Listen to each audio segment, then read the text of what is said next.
joining Sportscaster Cordell Patrick, who survived being ejected from his RV onto LA's busiest freeways. His wife, LaTonya, at the time was behind the wheel. Before we went to commercial break, you had grabbed the wheel, but how many lanes of traffic again? 4 or 5. Four or five. Who's counting? Me. Right, yeah. Ask the driver. Yeah, the driver. So you go all the way over, and now you are against the median. Against the median. How did you get ejected from the vehicle? From the impact, and I went out the side window, which was a little bitty window like this. And what most people don't understand is we were on the northbound side of the freeway. I was thrown into the southbound, over the median into ongoing traffic in the opposite direction. They said you went about 90 feet. I rolled 90 feet. He rolled 90 feet. Were you conscious? I never lost consciousness. When I never lost, but I did something most people in LA can't do. I shut down both sides of the freeway. That's what a brother did. Listen, I admire the fact that you could keep a sense of humor about this, because I told Cordell, I watched that video over and over and over because you're there. You said, though, because you hadn't lost consciousness, you were aware of everything. At one point that you looked down and your ankles were pointing in the opposite direction of your body. Roll back. So did anyone stop? Everybody, the whole freeway stopped. The whole stopped. freeway stopped. The whole freeway stopped. The whole freeway stopped. Yeah. Did people start running over to try to help you before emergency workers came? More people ran out with their cameras than to help, but. Really? Yeah. I'm like, how do you get 4 different versions of video on the freeway? But somehow they did it. I think everybody has dashboard cameras now. Yeah. LaTonya, all of this is happening. The vehicle has now stopped, and you are still asleep. Well, the vehicle was still going. Oh, we're still when sliding. I came to. Yeah. Okay. Yeah. You came to, it was still going. How was still far going. back was he at that point? I didn't know. I was way behind her. Remember, I got thrown. Yeah. This doesn't make any sense. I was thrown across the freeway and rolled that way. Right. She's going that way. And she was And still I'm going going. opposite. Yeah. What is the first thing you remember when you came to? The first thing I remember is I couldn't see clearly because there was a lot of smoke, like being thrown up from the RV. From the debris and all that. From the debris scratching on the median, because it's made out of, cement. Yeah. So apparently the RV was scratching that and it's a huge throwing up RV. dust. I mean, it's one of the Greyhound type. Yeah. I call it Type A RV. Yeah. And so Class A, I'm immediately I realized we were in trouble. Right. So, and You that didn't we know were moving. He was gone. You well, were in I the didn't car. know that part. Right. So I knew we were moving. So I said, okay, I got to stop this thing. Clearly we're in an accident of some sort. And I had to lean up on it. I remember to stop it because it's pretty heavy. And it had sustained injuries and damage so that it wasn't rolling like a normal vehicle would. And I had a little problem doing that. But anyway, so once I got it stopped, I looked to my right to see if he was still sitting there. Because the last thing I heard him say was, I do need to go to the bathroom. And I said, okay, we'll pull off a little early and let you go ahead. And so when he wasn't there, I'm looking around the RV and I noticed that the bedroom door portion of the RV is closed. So I said, well, maybe he got thrown back there. And I went back there, running his, calling his name. Where are you? Where are you? Looked in the bedroom, nothing. Saw my dog running around, okay. So I'm looking around going, well, did he leave me? How did he get out of the RV? Everything was intact, though. All the windows are intact. You just don't know. Except for the left window. Let me tell you, Keanu Reeves and Sandra Bullock have nothing on the two of you. On me. Jeez.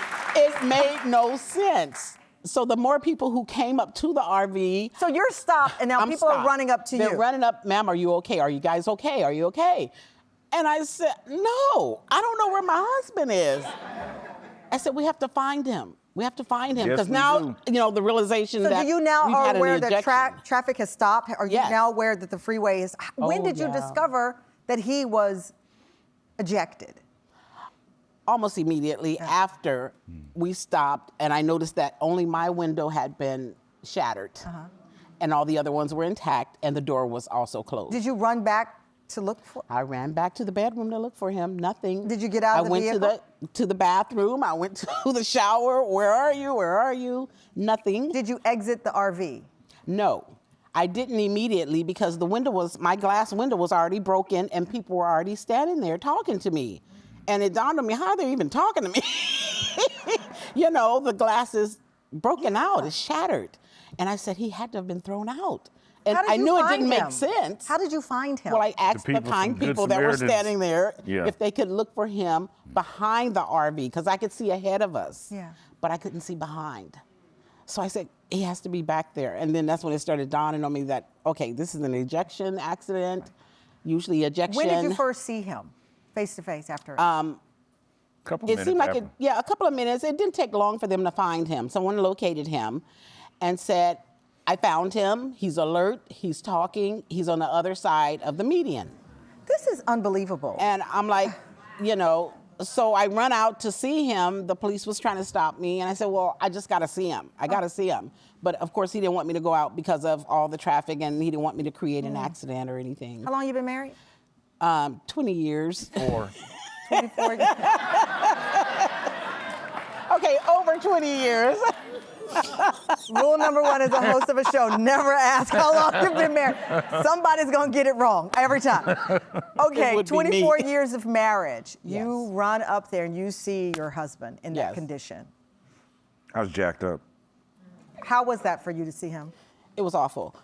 So I said to him, I said, we've been in an accident, you've been injured. I knew.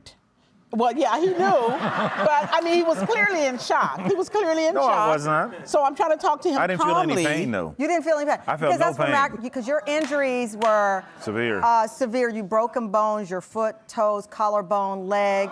The worst pain, though, you said was, oh my goodness. The worst pain you said was the road rash. That's your skin going across. Oh, they may not show that. It was bad. Yeah. It was road rash was the most painful at all. I am the titanium man now. Yeah. But the road rash the pain was unbelievable. Well, also you went through a lot in the hospital because you developed blood clots, an infection, kidney failure.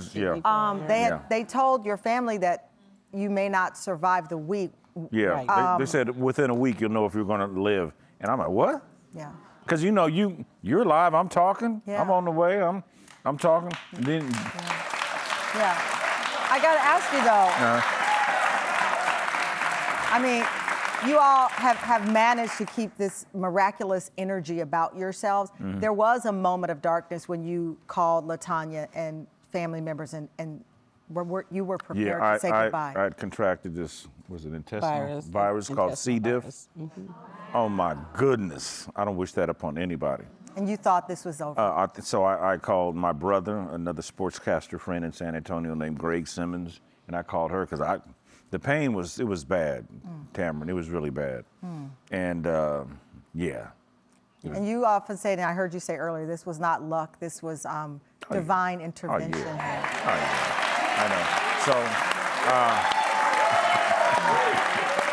So, you know,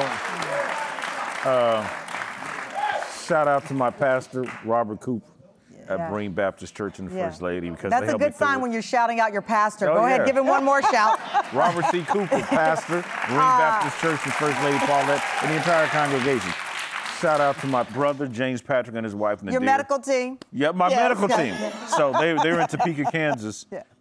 This is true story. They flew out immediately to come aid with me. My brother's wife, Nadir, she's at the airport in Kansas City. She literally sent, I'm out of here, retirement letter to her job and resigned at the airport. Wow. To head out. To come and take care of you. Yeah.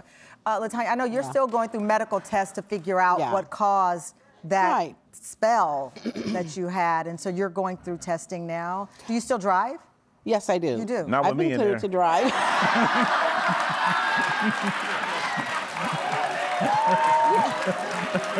Okay.